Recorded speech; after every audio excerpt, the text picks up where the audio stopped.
Morning students, get ready for your science class. In today's class, we are going to discuss the types of microorganisms. In previous classes, we are discussing about microorganisms. Now, today we are discuss types of organisms. On the basis of their body structure and food habit, we divide the organisms in 5 types. First are alga या algae, second bacteria, third fungi, fourth protozoa, 5 virus. Now we take one algae. We are discussing about algae. Algae are unicellular or multicellular.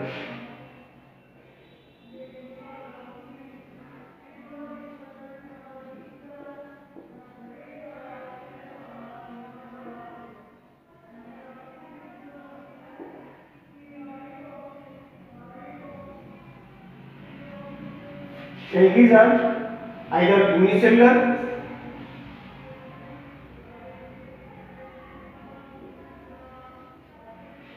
or multicellular. Unicellular algae have only one cell.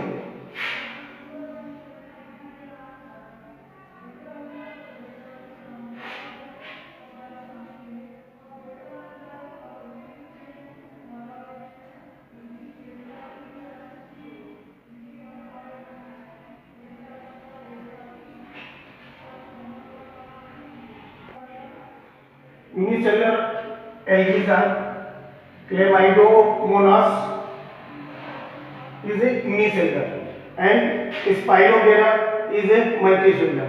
Spirogyra have a multi-cell filament-like structure and Chlamydomonas is a single-cell flagellate. It's get to move with chlorophyll.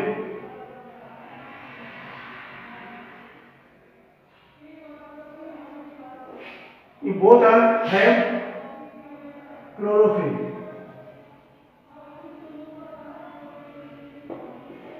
Unicellular or multicellular, both algae have chlorophyll. For due to chlorophyll, they produce their foods themselves.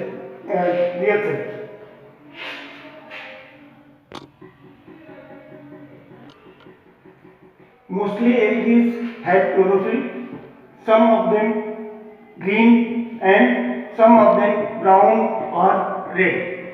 इसमें से कुछ green होते हैं, blue green, कुछ red algae भी होते हैं और कुछ ब्राउन एल्गी भी होते हैं. ज़्यादा मैक्सिमम ग्रीन एल्गी जो है वो फ्रेश वाटर में पाए जाते हैं, कुछ थोड़े बहुत मात्रा में सी एंड ओशन वगैरह में भी मिल जाएंगे. Red and brown algae are mostly in marine. Red और ब्राउन एल्गी ज्यादातर सी और ओशन में ही पाया जाता है. सिंगल यूनिसेलुलर जो एल्गीज हैं, इनमें और दो टाइप्स होते हैं. कैलेमाइडोमोनास के अलावे दो और एल्गीज हैं जो यूनिसेलुलर होते हैं. वो एक है diatom and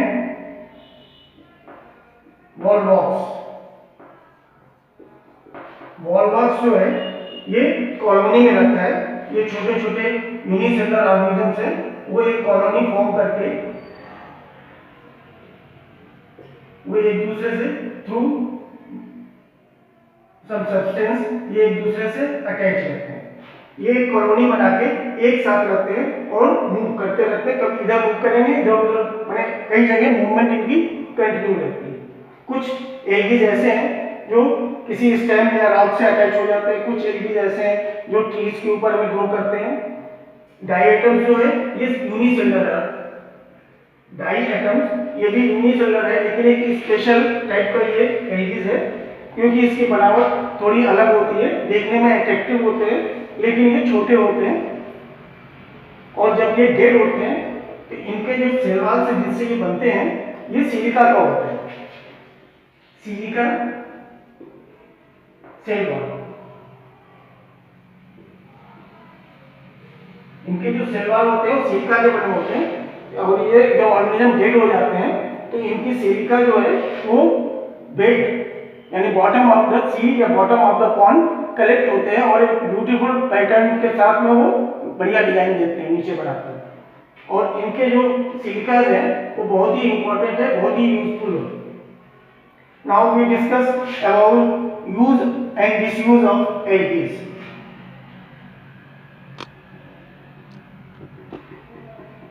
use of LEDs.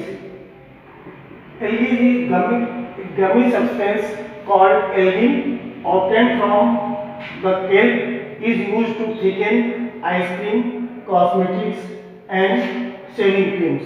इसके अलावा अगर एक एल्गा है जेली लाइक अगर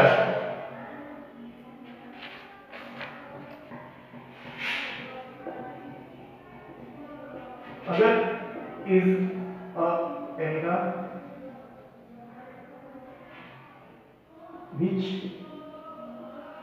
used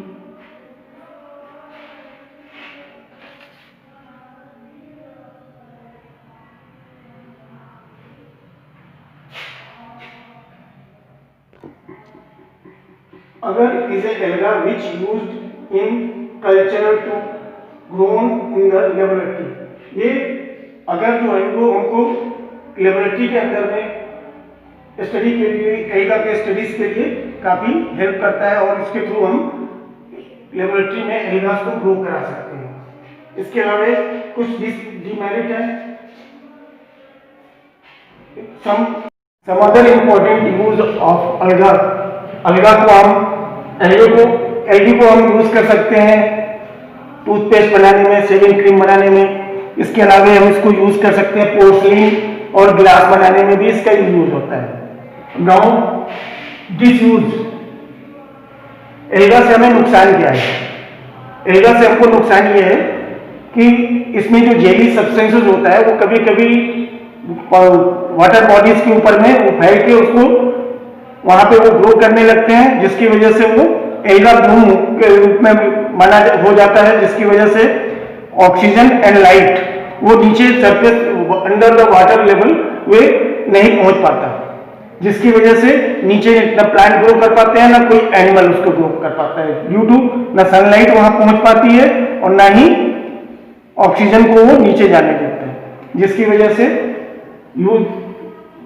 से एल्गा के ऊपर में पानी के सतह पे वो एकदम फैल के जेली लाइक सब्सटेंस के ऊपर में ग्रो करके वो लाइट को नीचे जाने से वो रोक लेते हैं, जिसकी वजह से उस पानी पॉन्ड में नीचे की तरफ उसके उस एरिया में एल्गा ब्लूम हुआ है उसके नीचे कुछ भी चीज ग्रो नहीं कर पाता, ना ऑर्गेनिजम्स ना ही ना प्लांट ना ही कोई animals. Thank you for today's classes.